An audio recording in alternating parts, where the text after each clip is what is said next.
Hey, so this is kind of a different question.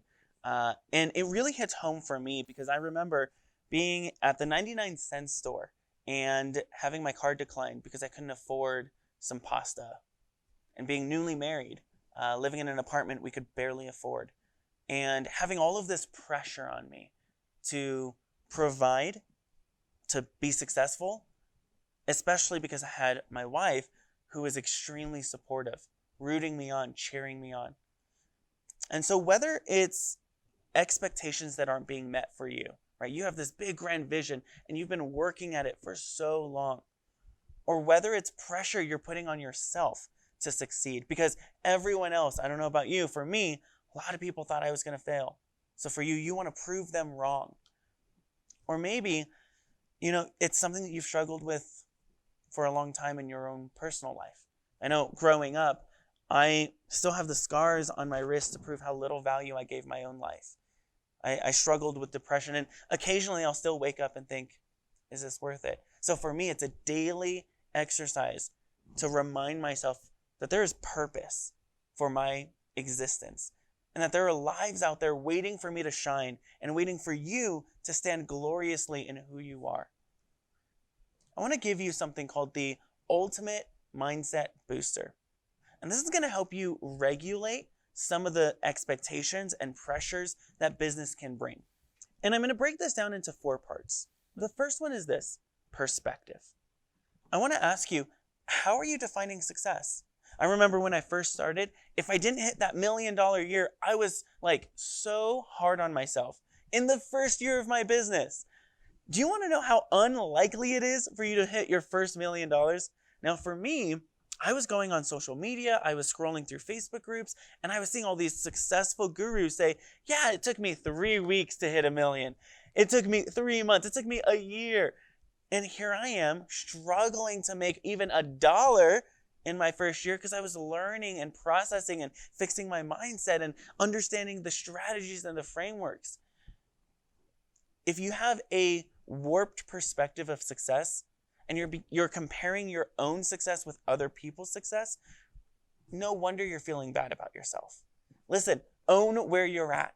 Look, if you're a learner right now, you're a student of the game, then learn, read all the books, listen to the podcast, ask all the questions, surround yourself with as many successful people as you can, and be open to the process.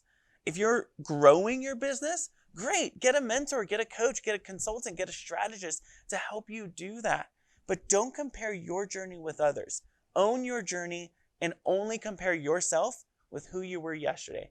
If you're just 1% better than who you showed up as yesterday, that's all that matters. 1% growth is massive. 1% every single day.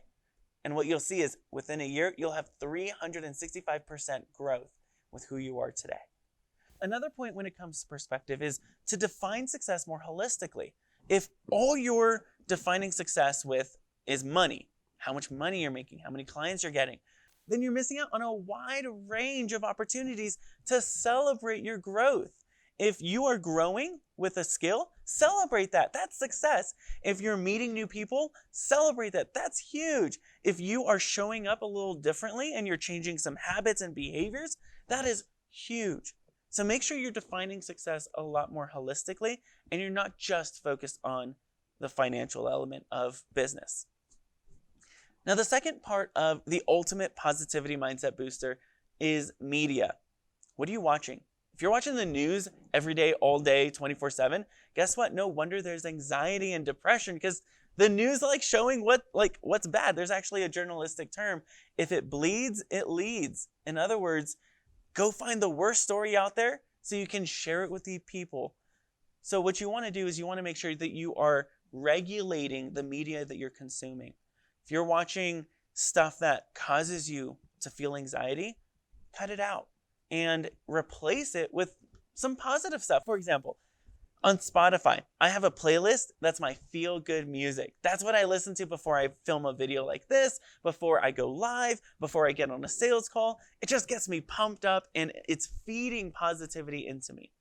Another thing is I have a YouTube video playlist where I have like cute puppies and funny videos and inspirational speeches and really rah movie scenes that just get me pumped up. Why? Because the media I consume, what I put in, is going to come out. And I want to make sure that what's coming out is confidence, excitement, joy, happiness. The third element of the ultimate positivity mindset booster is affirmations. What are you telling yourself and what are you believing?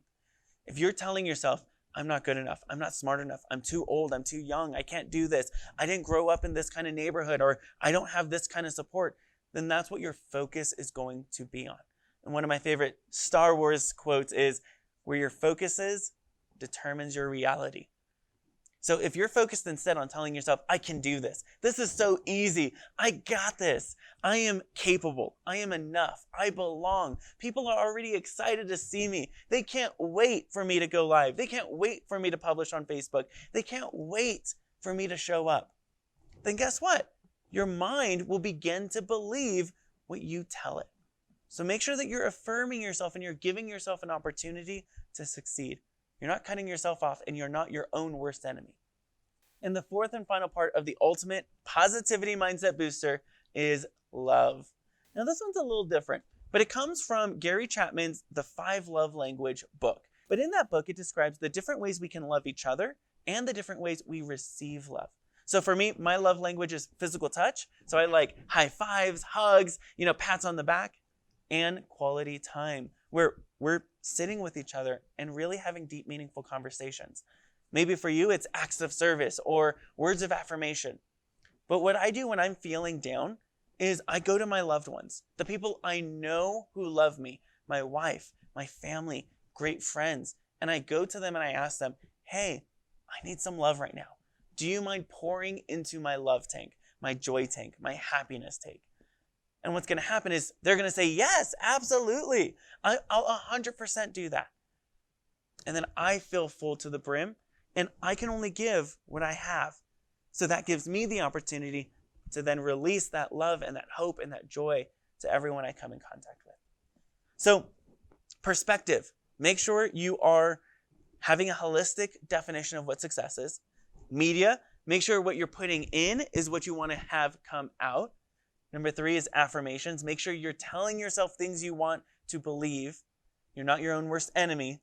And then number 4, love. Make sure you're asking for love and you're receiving love the best way possible. Hope this was helpful for you. I do want to encourage you, if you are struggling with depression or anxiety or insecurity or any other mental health challenge, I encourage you to seek professional support. I've gone through therapy. Me and my wife have gone through therapy. My wife goes to therapy.